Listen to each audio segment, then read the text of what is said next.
ზიას დღეს იცალადად გებუაძემ ხალხზე გამოიწიონ კამერები ყველაფერი არის გადაღებულია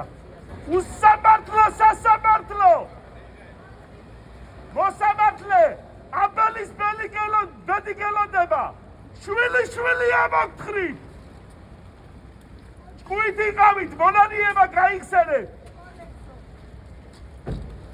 შვილები ამოგთხრია სასაფლაოდან ჭკუით იყავით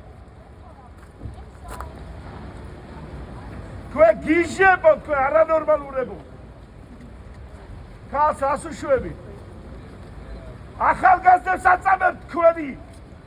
უჯიშოებო თავისუფლება მზიას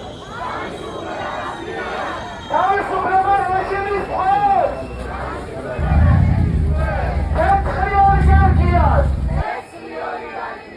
როგორც გავიგეთ თქვა რომ განაჩენი გამოცხადება 6 აგვისტოს 14 საათზე ისრაელის დარბაზში ადამიანების რაოდენობა ბევრად მეტი 10-ჯერ მეტი